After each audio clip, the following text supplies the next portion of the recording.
Selamat pagi, assalamualaikum warahmatullahi wabarakatuh. Selamat bertemu kembali di kuliah online ya. Pada pagi hari ini untuk mata kuliah manajemen keuangan, kelas KAP 171 sudah masuk ke siakat untuk absensi.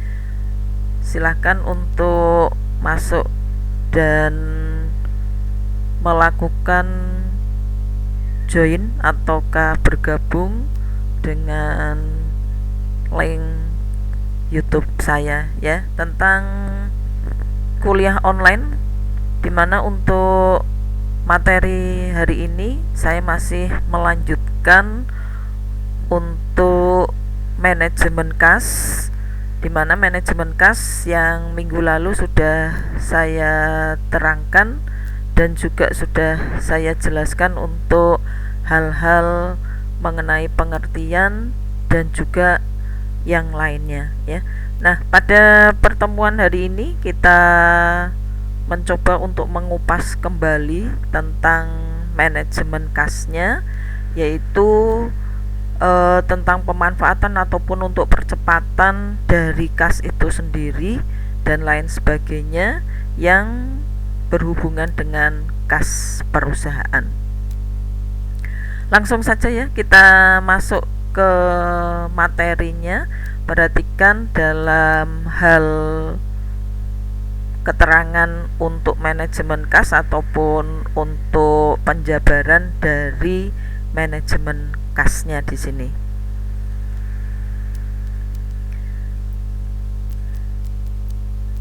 Ya, kita lihat dari manajemen kas tentang hal-hal yang berhubungan dengan manajemen kasnya, dimana untuk manajemen kas ini ada mempercepat untuk pemasukan kas, kemudian mempercepat untuk peningkatan pada cash availability, kemudian untuk mengoptimalkan untuk cash availability-nya, kemudian untuk saldo kas optimal ya. Kita lihat dulu dari, sebentar saya ubah dulu ya untuk PowerPoint-nya.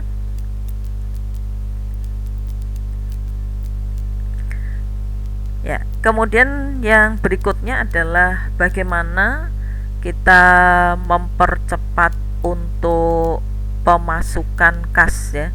Jadi di dalam manajemen kas di sini ada suatu cara bagaimana bisa mempercepat di dalam pemasukan kasnya. Untuk mempercepat di dalam pemasukan kas, kita bisa melihat dengan cara penjualan kas, dimana untuk penjualan kas ini penjualan yang dilakukan secara tunai ya, dilakukan secara tunai.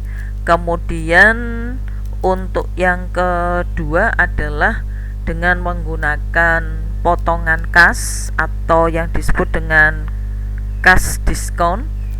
Maksud dari potongan kas di sini adalah kita menggunakan bentuk termin atau dengan bentuk rabat apabila dari pihak konsumen itu membayar dalam jangka waktu yang ditetapkan, maka potongan akan kita berikan. Hal ini dimungkinkan atau dibuat suatu cara agar pihak konsumen ataukah terutama dari pihak debitur itu untuk membayar jauh lebih cepat apabila di dalam perusahaan menggunakan sistem penjualannya secara kredit ya. Jadi kalau menggunakan potongan kas, kita menggunakan termin misalnya 2/10, kemudian N/30.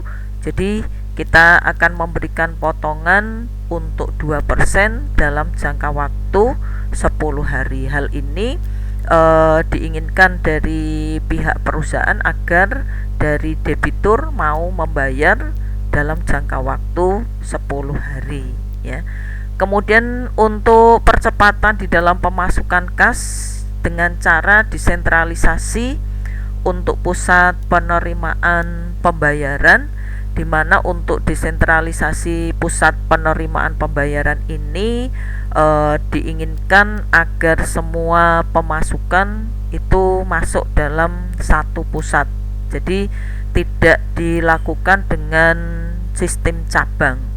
Contohnya saja kalau misalnya kita menggunakan dengan sistem kartu, untuk nomor itu dimasukkan semuanya ke dalam kartu pusat. Jadi tidak diberikan ke dalam sistem untuk pembayaran ke rekening yang lain.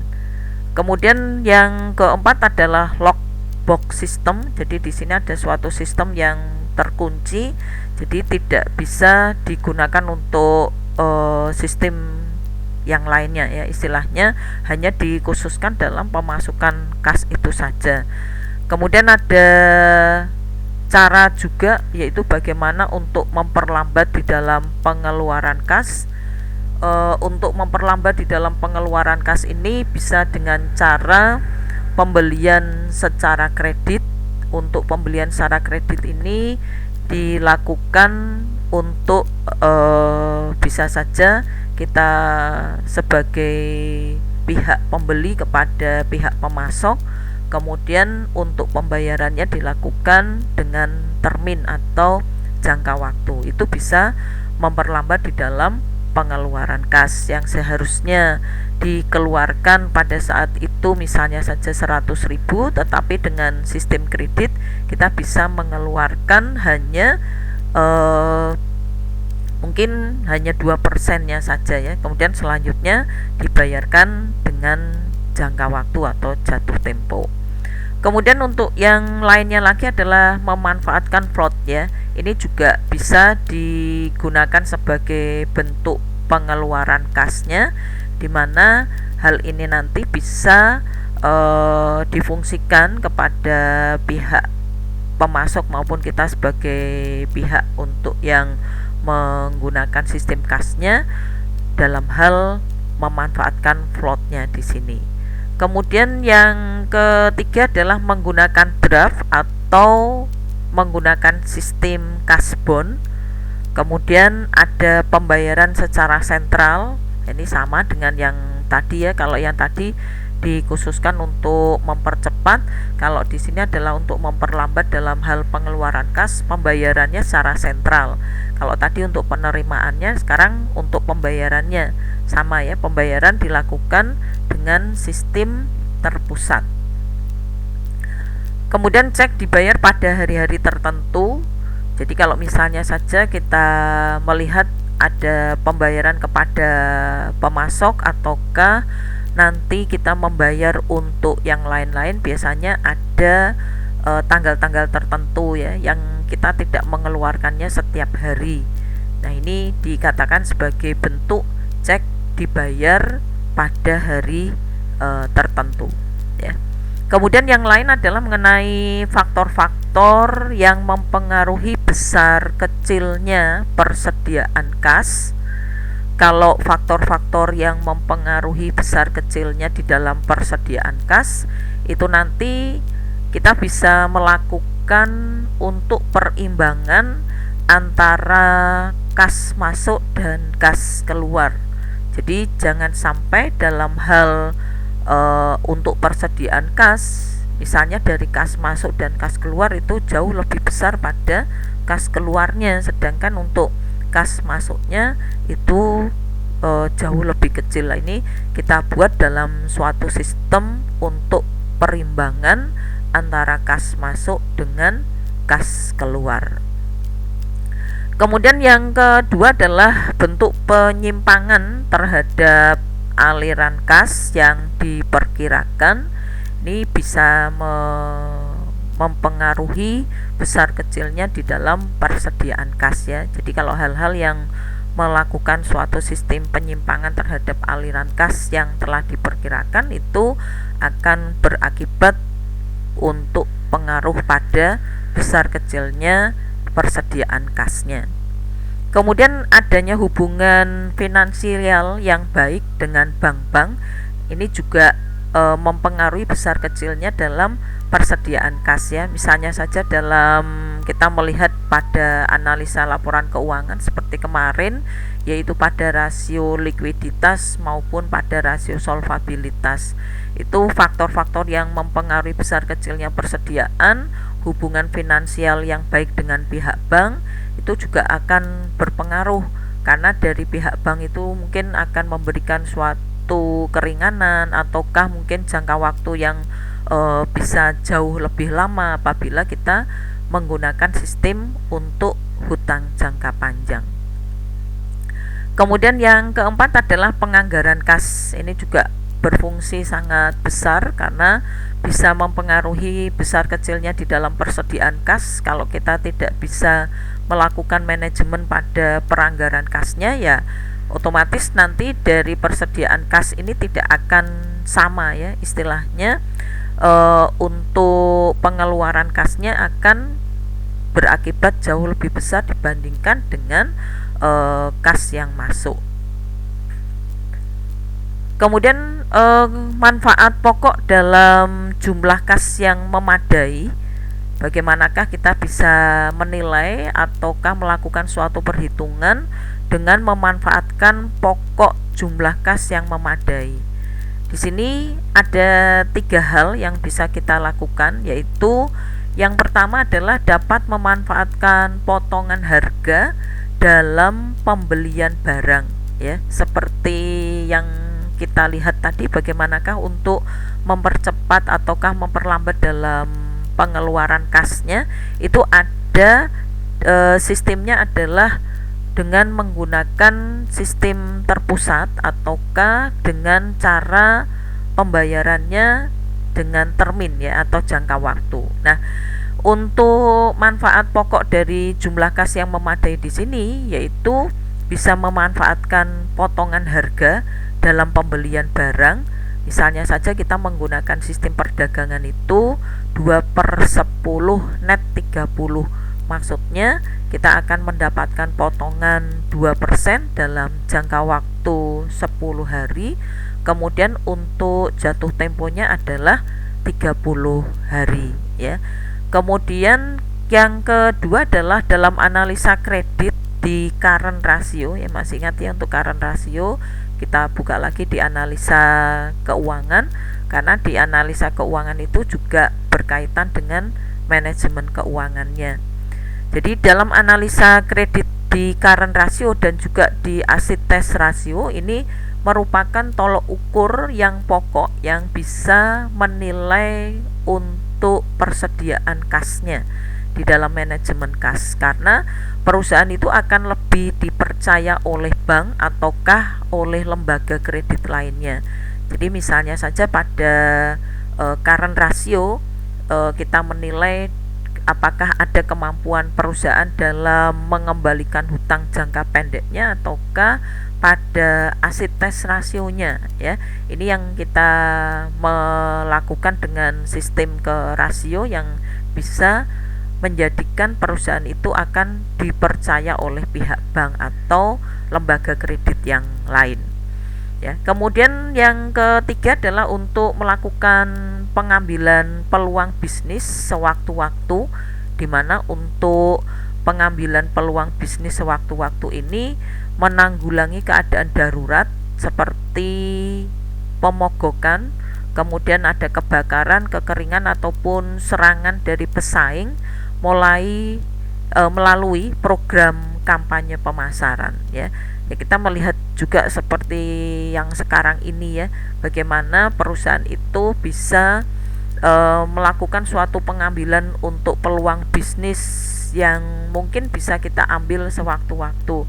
Misalnya saja perusahaan yang tadinya belum menggunakan sistem online, menggunakan C2C ataukah B2C ataukah yang lain, sekarang karena dengan adanya sistem atau wabah ini ya, yaitu dengan adanya COVID-19 virus yang belum tahu kapan kita bisa untuk kembali ke normal lagi.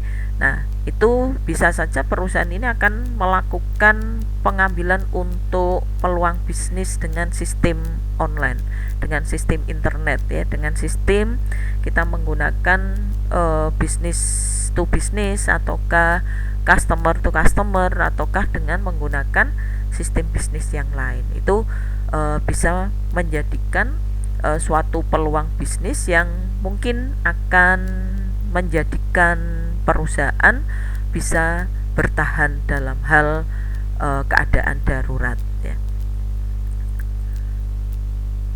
Kemudian ada juga untuk safety level of cash balance, di mana untuk saldo kas minimum yang perlu dimiliki oleh perusahaan dalam hal melindungi perusahaan dari resiko kesalahan-kesalahan pada saldo kasnya. Itu yang kita lakukan dalam penggunaan untuk safety level. Kemudian safety level of cash balance ini sebaiknya ditetapkan untuk periode normal dan juga pada periode puncak ya, jadi tidak dilakukan pada keadaan yang darurat. Kemudian periode puncak adalah periode di mana kebutuhan akan kas itu memuncak.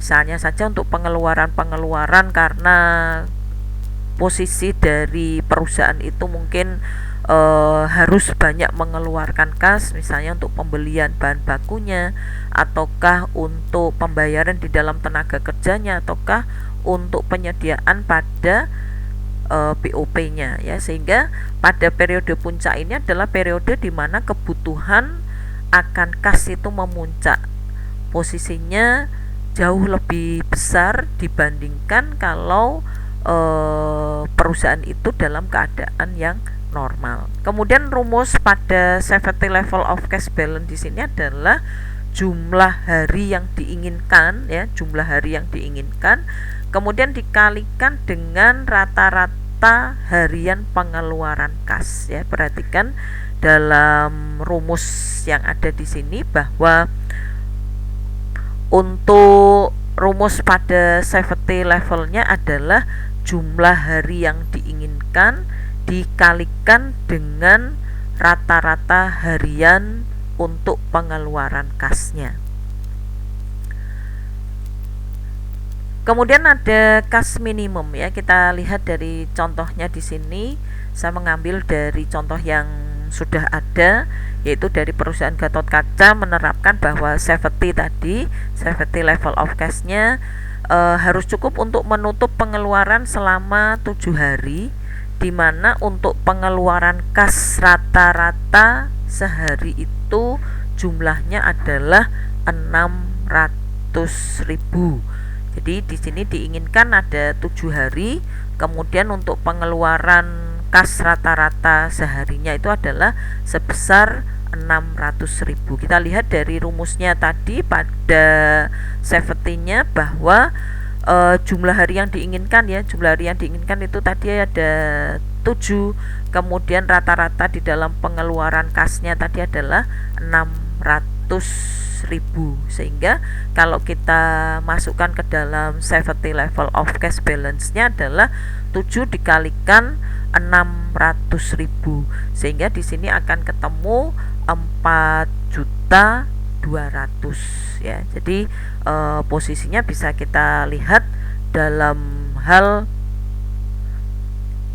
safety level of cash balance-nya ya.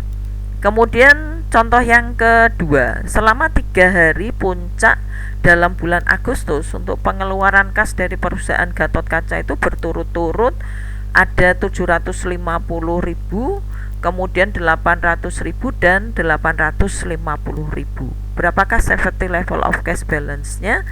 Untuk rata-rata di dalam pengeluaran kas kita tinggal menjumlahkan kemudian kita bagi menjadi 3, bila mana jumlah hari yang diinginkan pada periode puncak adalah 5 hari, sehingga di sini nanti kita lakukan untuk safety level of cash balance-nya adalah 5 dikalikan 800, sehingga di sini untuk nilai pada safety level of cash balance-nya adalah 4 juta. Itu kalau kita melihat adanya proses di dalam perhitungan untuk safety level of cash balance-nya ya. Nah, kemudian untuk yang lainnya lagi, yaitu dalam hal total biaya transaksi yang akan kita minimalkan dalam hal memperoleh saldo kas yang optimal. Ini terdiri dari 2 item ya, yaitu dari item untuk biaya simpan dan item pada biaya transaksi, dimana untuk biaya totalnya itu adalah biaya simpan ditambah dengan biaya transaksi dengan rumus atau dengan keterangan, yaitu biaya total itu adalah total cost. Ini total costnya TC, kemudian sama dengan C per 2, yaitu dari cost dibagi 2 dikalikan dengan I untuk tingkat bunganya. Kemudian T-nya di sini adalah untuk total kebutuhan kas dibagi dengan cost-nya, saldo kas optimal yang akan kita cari, kemudian dikalikan dengan biaya order kas-nya ya, atau ini adalah dalam hal perpangkatan ya. Jadi keterangannya C itu adalah saldo kas optimal yang akan kita cari, total cash ya, bukan cost ya, tapi total dari cash-nya. Kemudian ini adalah tingkat bunga, kemudian T itu adalah total kebutuhan kas untuk satu periode, dan B-nya itu adalah biaya order kas-nya. Ini menentukan saldo kas optimal dengan menggunakan model dari Baumol. Rumusnya perhatikan, jadi total biaya atau biaya total untuk kasnya kemudian sama dengan biaya simpan ditambahkan dengan biaya transaksi.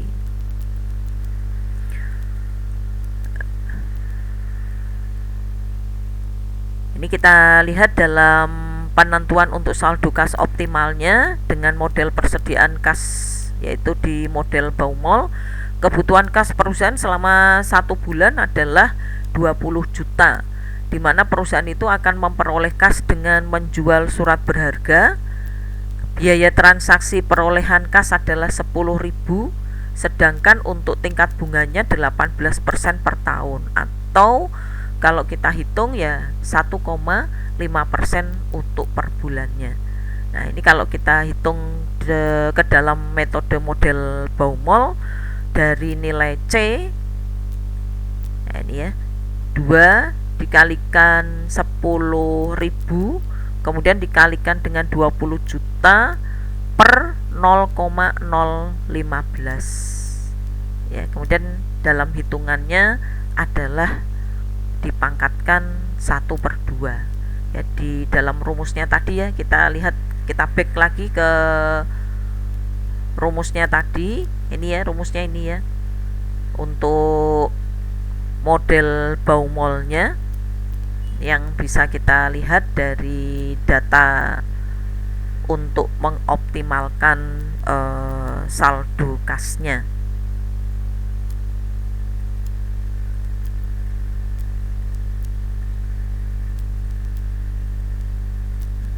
Kemudian saldo kas yang optimal adalah 5.163.978.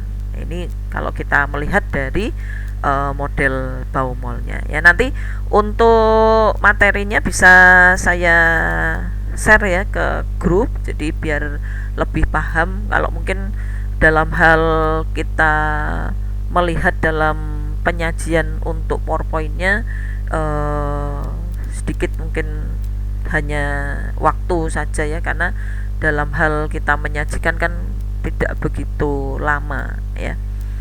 Kemudian untuk proses yang lainnya Nah, ini perusahaan melakukan order pengisian kas sebanyak 20 juta per 5.163 ya. Itu adalah 3,9 kali atau sekitar 4 kali ya. Ini kalau menggunakan model random aliran kas atau yang kita sebut dengan model Miller-Orr ya. Jadi perusahaan dapat menciptakan batas atas dan juga batas bawah saldo kas. Apabila saldo kas itu mencapai batas atas perusahaan, ini perlu untuk melakukan perubahan sejumlah tertentu dari kas tersebut agar saldo kas itu kembali ke jumlah yang diinginkan ya. Dan sebaliknya, apabila saldo kas itu menurun, perusahaan perlu melakukan untuk penjualan sekuritas. Ya, batas atas dalam gambar tersebut ditunjukkan oleh garis H dan batas bawah oleh titik 0 ya. Perhatikan dalam model Baumol-nya di sini. Nah, ini untuk model Miller ya. Nanti rumusnya bisa dilihat ya untuk hal-hal yang berhubungan dengan model Miller-nya di sini atau model Baumol.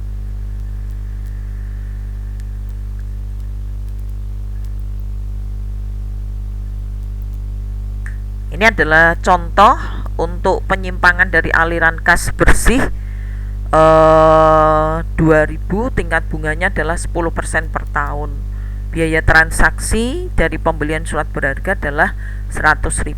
Berapakah batas bawah dan batas atas? Dimana untuk tingkat bunga harian itu 365 hari ya. Ini yang bisa kita lakukan ya. Ya, untuk materi hari ini